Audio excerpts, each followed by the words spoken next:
एक माँ की ममता। चिंकू पिंकू और चिक्की की कहानी घने जंगल के बीचों बीच एक पुराना ऊंचा और मजबूत पेड़ खड़ा था। उसकी एक पतली सी डाल पर टहनियों, सूखे पत्तों और घास से बना एक छोटा सा घोंसला था। यही घोंसला था चिक्की चिड़िया का, और उसी में रहते थे उसके दो नन्हे बच्चे, चिंकू और पिंकू। उस दिन आसमान पर काले बादल छाए हुए थे। हवा में नमी थी और ठंडी हवाएं पेड़ों की शाखाओं को हिला रही थीं। अचानक तेज बारिश शुरू हो गई। बूंदें इतनी तेज थीं कि जैसे आसमान फट पड़ा हो। घोंसले के अंदर चिंकू और पिंकू दुबके हुए थे। उनके पेट खाली थे और भूख के मारे वे बिलख रहे थे। मम्मा, भूख लगी है, चिंकू ने कांपती आवाज में कहा। कुछ खाने को दो ना मम्मा। पिंकू भी रो पड़ा। चिक्की का दिल भर आया। वह अपने बच्चों को इस हालत में नहीं देख सकती थी। उसने आकाश की ओर देखा और धीमे से बोली, हे भगवान, मैं क्या करूं? मेरे बच्चे भूखे हैं। बारिश इतनी तेज थी कि बाहर निकलना जान जोखिम में डालने जैसा था। लेकिन मां का दिल हार नहीं मानता। उसने अपने बच्चों को प्यार से सहलाया और बोली, मेरे लाल, मैं खाना लेकर आती हूं, चाहे कुछ भी हो जाए। फिर उसने गंभीर स्वर में कहा, ध्यान से सुनो। जब तक मैं वापस ना आऊं, घोंसले से बाहर मत झांकना और बाहर बिल्कुल मत निकलना। दोनों बच्चों ने डरते डरते सिर हिलाया। पहली बारिश का डर जैसे ही चिक्की उड़कर गई, घोंसले में सन्नाटा छा गया। यह चिंकू और पिंकू की पहली बारिश थी। वे समझ नहीं पा रहे थे कि यह क्या हो रहा है।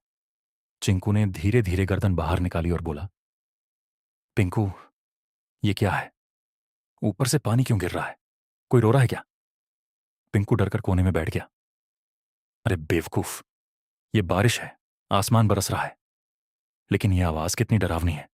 चिंकू कांप गया। तभी बिजली चमकी, तेज गर्जना हुई। पिंकू चिल्लाया, अंदर आजा, मम्मा ने कहा था। बिजली चमकी तो खतरा है। दोनों एक दूसरे से चिपक गए। हवा के साथ पानी की बूंदें अब घोंसले तक आ रही थीं। दोनों बच्चे भीगने लगे। मम्मा कब आएगी? चिंकू बोला। पिंकू चुप रहा, लेकिन उसकी आंखों में डर साफ था। मां का संघर्ष उधर चिक्की बारिश में उड़ रही थी। हर बूंद उसके पंखों को भारी कर रही थी। बहुत मुश्किल से उसे कुछ गेहूं के दाने मिले। उसने उन्हें अपनी टांगों में पकड़ा और वापस लौटने लगी। लेकिन तेज हवा के कारण उसे एक डाल पर रुकना पड़ा।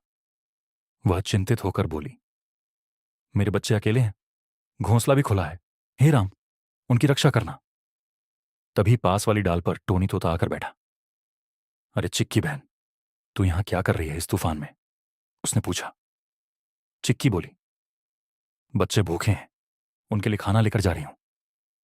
टोनी ने गंभीर होकर कहा, सुन, आज जंगल में खतरा है। फिर उसने एक डरावनी कहानी सुनाई। एक सांप ने कबूतर के बच्चों को खा लिया था। यह सुनकर चिक्की सन्न रह गई। टोनी बोला, जल्दी जा, आज शिकारी भी बाहर है। खतरे का सामना चिक्की ने हिम्मत जुटाई और उड़ने लगी। लेकिन रास्ते में दो काले शिकारी पक्षियों ने उसका रास्ता रोक लिया। कहां जा रही है चिड़िया? उन्होंने हंसते हुए कहा। आज तो अच्छा खाना मिला है। चिक्की समझ गई, अब जान बचाना आसान नहीं।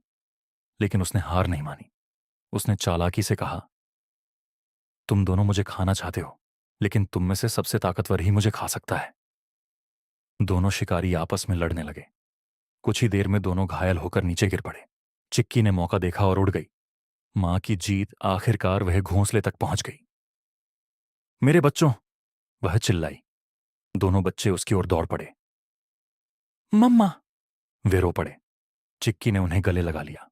उसने खाना खिलाया और उन्हें अपने पंखों में छुपा लिया। नई मुसीबत, बीमारी, अगली सुबह, सब कुछ शांत था। लेकिन चिंकू बीमार पड़ गया। उसका शरीर तप रहा था। मम्मा, बहुत गर्मी लग रही है, उसने कमजोर आवाज में कहा। चिक्की घबरा गई।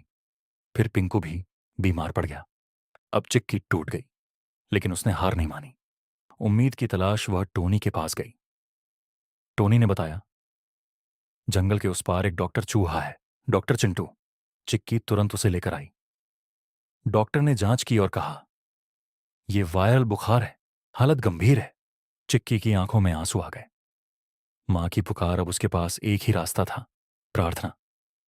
वह जंगल के सबसे ऊंचे पेड़ पर गई। वहां उसने आंखें बंद की और जोर से बोली, हे ब्रह्मांड, मैं भीख नहीं मांग रही, मैं लड़ने आई हूं, मेरे बच्चों को बचा ले। उसकी आवाज जंगल में गूंज उठी। चमत्कार। जब वह वापस लौटी, चिंकू बोला, मम्मा, पानी दो। पिंकू भी उठ बैठा। दोनों ठीक हो रहे थे। चिक्की की खुशी का ठिकाना नहीं रहा। छुपना ही शुरुआत। अगली सुबह सूरज निकला। दोनों बच्चे घोंसले के किनारे खड़े थे। मम्मा, अब हम उड़ना सीखेंगे। चिक्की मुस्कुराई। तुमने डर को हराया है, अब तुम कुछ भी कर सकते हो।